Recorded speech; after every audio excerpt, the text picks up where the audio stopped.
All right, guys, so when I finally decided that I want to go compound turbos with the truck, I had a couple of questions and, I reached out to Charlie over at KC Turbos and I said, what do you think I should do? I really want to run a stock charger in the Valley and, feed it with a big atmospheric turbo. And he said, Nate, you got to at least do like a 360 thrust kit. And, I was considering just doing the rebuild kit with the 360 thrust, but then we decided to go with the billet wheel and the, of course, 10-blade turbo that you get that classic sound with, and we wanted to put it into this 05 and up charger. Now, right now in the truck, I have an 03 charger, and that's got a little bit bigger of a compressor housing, and you would think, bigger is better, but the smaller the compressor, the faster it's going to spool. So considering we have that big 75 millimeter atmospheric turbo that's going to be feeding right into the mouth of this thing, and then this is going to be compressing it down and going to the engine, going with that 05 and up style is really the way to go. So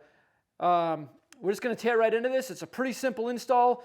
This isn't just something you should do if you have a compound kit going on. This is a great upgrade even on a stock truck. You get the benefits of the billet wheel, you get that 10-blade sound, and 360 thrust is great on any kind of turbocharger. It really helps with longevity. So let's get into it. Really simple.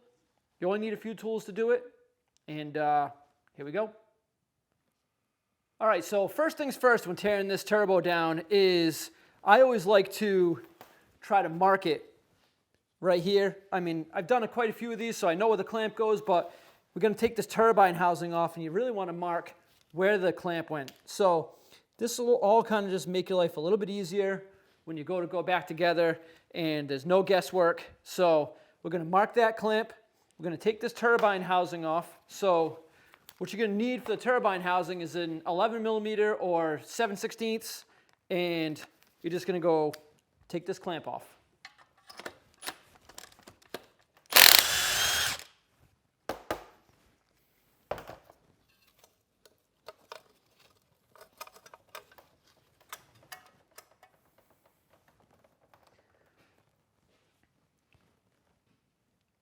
So once you have that clamp out of the way, the next thing you're going to want to do is separate this housing. Now, I have a whole video on turbo cleaning. I'm not going to go too into depth on it today, but in that video I show that you can either thread a bolt right into here, or you can even hit right on the side here. But the biggest thing you want to do when you're hitting this is make sure that you're not going to mess up any of the mounting surfaces, the little pins for the alignment, the threads, any of that. And then what you're going to do is just pick it up and then just start tapping this exhaust housing, hanging onto the compressor housing, and eventually, depending on how stuck this thing's on there, it'll just fall right off.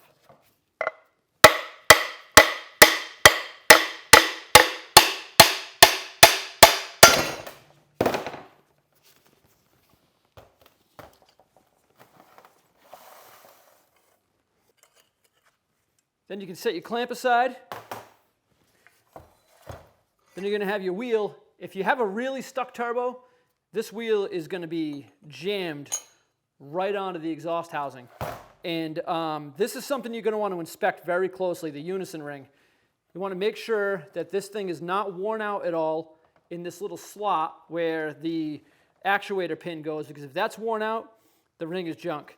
KC does sell a billet wheel ring for this, and it's probably cheaper than the one from Ford, so it's a good way to go.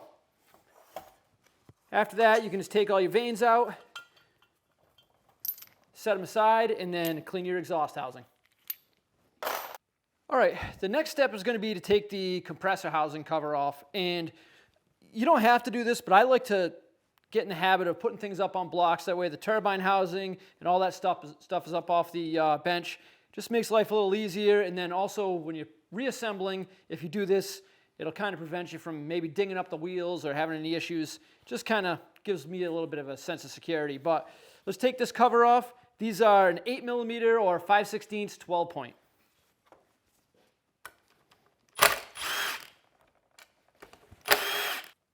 Then once the bolts are off, you can give it a little tap to free up the cover.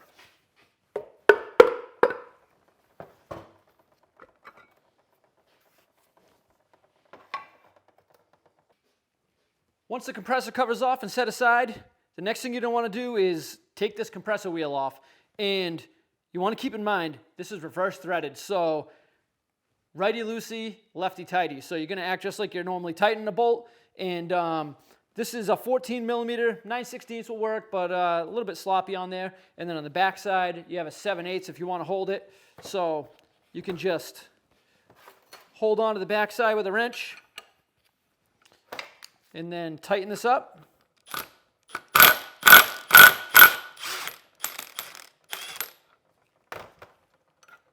And the wheel comes right off. All right, so the next step is to take the turbine wheel out of the center housing. So they do get a little bit stuck in there. The turbo seals on these are actually almost like a piston ring. So they're kind of just like a little bit tight. So if you do have like a soft-faced hammer, you can just very gently give this a little tap. And once it breaks free, it'll just come right out. You don't need to go crazy. It's just that you do end up getting a little bit of carbon buildup in here. And that carbon buildup can just cause it to get a little bit stuck. So go ahead and take that out, and you'll notice one of the bushings is already on the turbo. So we're going to put that aside. All right, so also on the turbine side, that's the direction in which the spacer and then the other bearing is going to come out. Make it a little stuck in there with like residual oil, but you can reach in there with a little pick, pull it out, or you can kind of push it from the other side. So once we get that addressed, the next thing we're going to do is take this compressor housing rear cover off. So same thing, these are 8 millimeter 12 point or a 5/16 12 point, whatever you got. So let's just get this cover zipped off.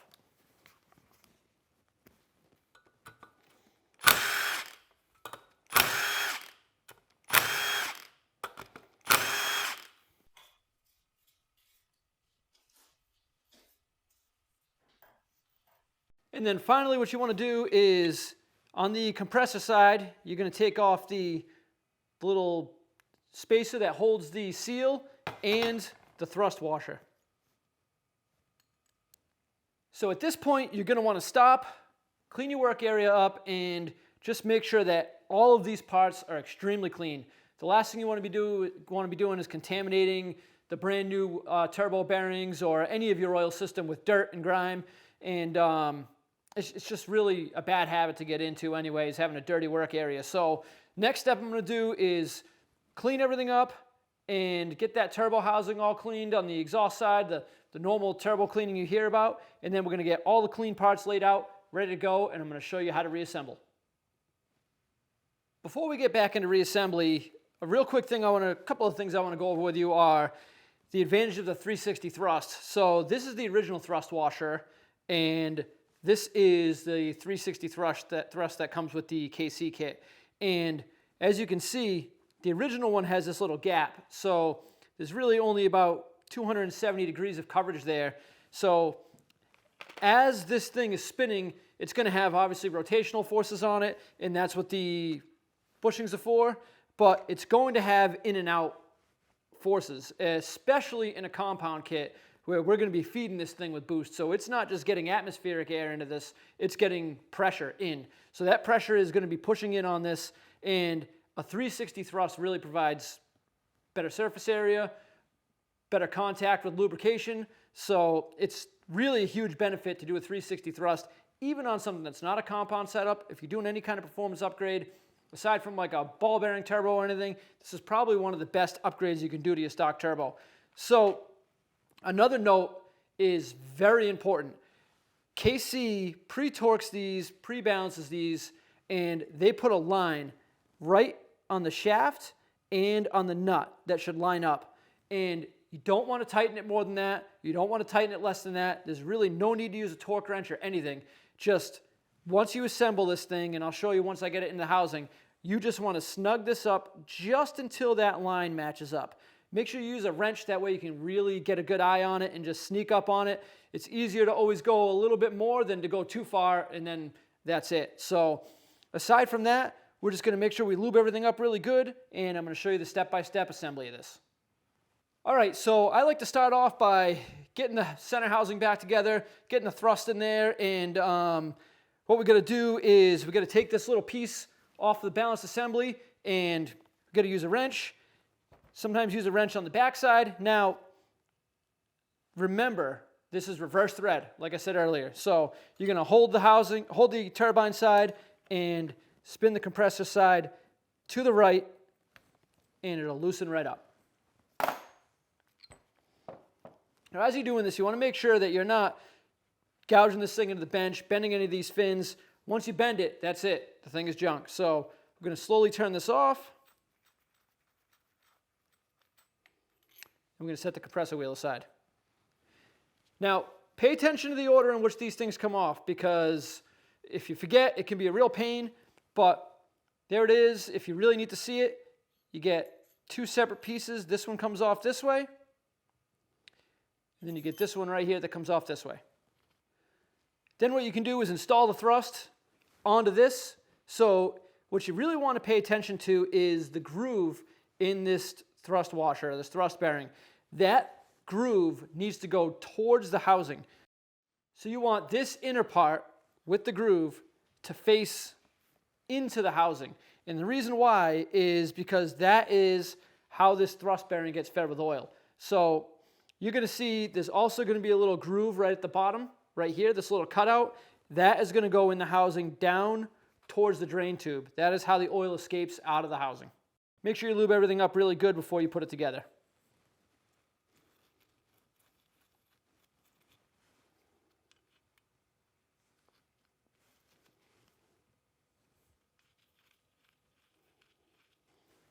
Now, on this piece right here, you're going to be putting on the smaller of the two turbo seals. So you'll see in your kit, they almost look like little piston rings, and there's a little groove right in here that's going to go on. So you want to very carefully just expand it over,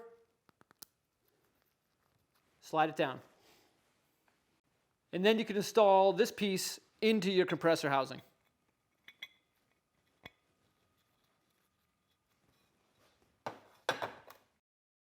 Then you can change the O-ring that went between the compressor housing and the center housing, provided in the kit.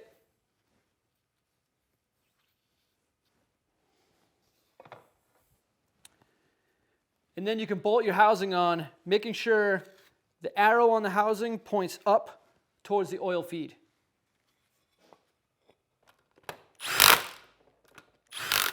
Next up, you can install the larger of the two turbo seals onto the turbine housing. You'll see there's a little groove. There's actually two grooves on here, but one of them you can see the seal won't really go into. You got to go past that. But we're going to install this on to this turbine.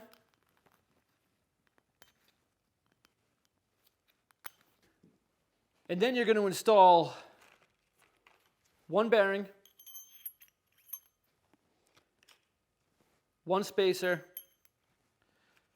and then one bearing.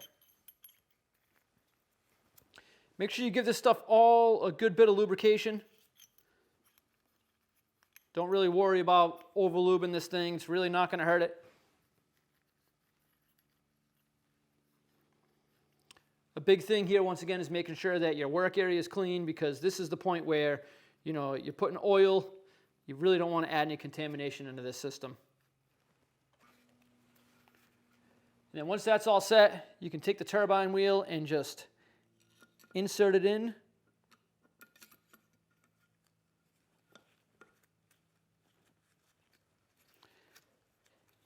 And you're going to see you might have to slightly rotate this as you're pushing it in. You might need to give it a little pop, and then that's all set right in there. Now we can go on to putting our compressor wheel on, and this is that crucial step of making sure that you line that line up and you do not over tighten this thing.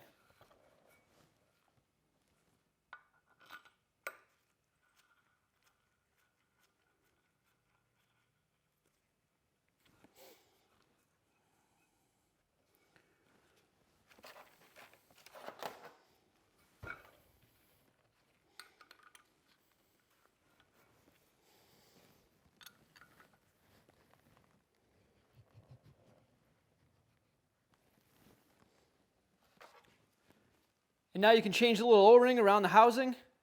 This thing can be a little bit of a pain sometimes because it is a tiny O-ring, and they get glued on there pretty good with the heat.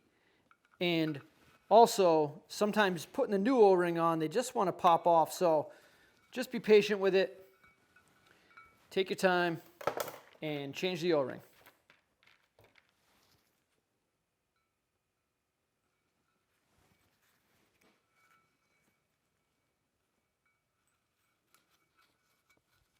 Next, you're going to want to install your compressor housing on, and if you look, there's a little notch on the housing, and there's a little spot right here, and you just want to make sure that you get that lined up. So sometimes you can go, clock it a little bit and then rotate it into place, and then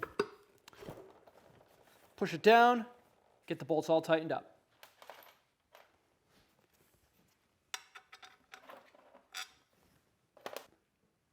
And then last but not least, we're going to assemble the vanes into the turbine housing and then pop it on.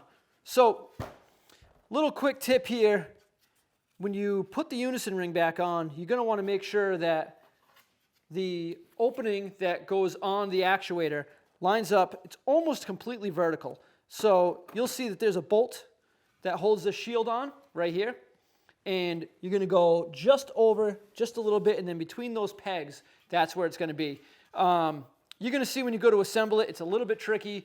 I went over this in my turbo cleaning video, which I will link below, by the way. But you have to line up the dowel here, and you have to line up the little slot for the unison ring. And it can be a pain, but the biggest thing is making sure it's in the right spot, and then making sure it's centered. And as you're going on, you're going to want to look through the little gap, and you're going to be able to see where it lines up. But let's get these vanes on here, make sure they all move freely, and then we'll put this the turbo assembly onto the housing.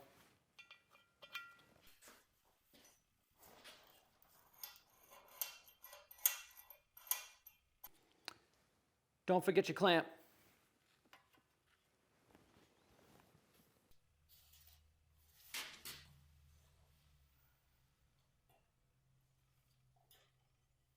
So one more quick tip. When you put the housing together, you just want to make sure all the way around that this thing is sealed nice. Because if there's a gap here, it's not seated all the way, and what can end up happening is you can have the housing cocked, you can have issues with contact with the turbine wheel, but also it can leak. So you want to make sure that it's seated all the way around. If you need to use a rubber mallet and tap the whole thing together, that's perfectly fine. Just use your discretion on how hard you hit this thing. It shouldn't really take a lot. If it's fighting you, you either don't have one of the pins lined up or you didn't clean enough rust off. So take it back off, clean the surfaces up where they all meet, and then once you get that thing seated, you can take the clamp, line it back up with that mark that we made earlier, and then put the bolt on and tighten it down.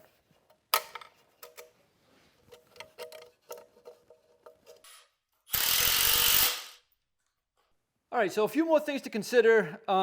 Once you get this thing together, first of all, just check to make sure it spins freely, doesn't contact the housing anywhere. It is going to be normal to have a little bit of up and down play.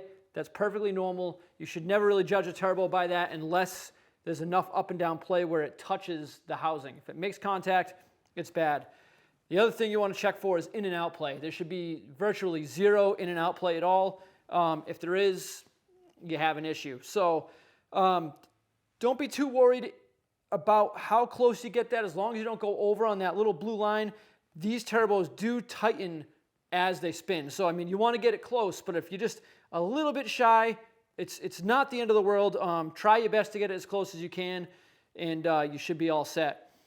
Another big thing that I want to mention that a lot of people forget when they install a turbo is make sure you have the updated drain and feed tube. So if you have the feed tube that comes from your oil cooler housing and it has a flex hose in it and then it goes to the top, no good. Get rid of that, update it. You can get it right from Ford. It's not a whole lot of money. I'll even put some links in the description below if I can find them. And then the other big thing too is the drain tube. So the original drain tube, if you look, it's really skinny and it's got a kink in it where it bends. And the updated drain tube from Ford is much bigger diameter, it's smoother, and that allows the oil to get out of the turbo as fast as possible. Believe it or not, draining the oil out of the turbo is just as important on these things as feeding it to it, because if you feed it too much oil and the oil can't get out, that's when it's going to start pushing past the seals. That's when you're going to start having oil in the compressor and the turbine side, smoking, and all sorts of issues like that. So I'm going to get this installed on the truck off the camera here. I really don't think you guys need to see a video of that. There's plenty of turbo install videos out there. And the ultimate goal, like I said earlier, is this is going to be the Valley charger, and then we're going to be feeding it with this S475. This is actually a clone S475. We got a really good deal on Facebook Marketplace, and although it has some surface rust on the housing, it's a brand new turbo, and we're going to be plumbing this up with a compound kit, and we're going to be hopefully making 600, 650, maybe even a little bit more. We'll see. Depends on what we go with for fuel, but that's an issue for a whole nother episode. But I really hope you guys enjoyed this. I'm going to put links in the description to everything I used below, most of the tools, the parts, KC Turbo's website, so you can get this assembly for yourself. Just make sure you figure out which turbo you have. There's 3 different options. So there's the 03, there's the 04, and then there's the 05 and up. If you do have any questions, KC Turbos is great. They can help you out. There's a part number on the turbo, and you can get that part number over to them, and they can make sure you get the right kit. But you want to make sure you do, because there's differences in the wheels, and if you get the wrong one, it just won't fit in the housing properly. So if you guys have any questions, also feel free to reach out to me, comment below, email, whatever it may be. And I really hope you guys got something out of this. And once again, guys, thanks for watching In the Shop.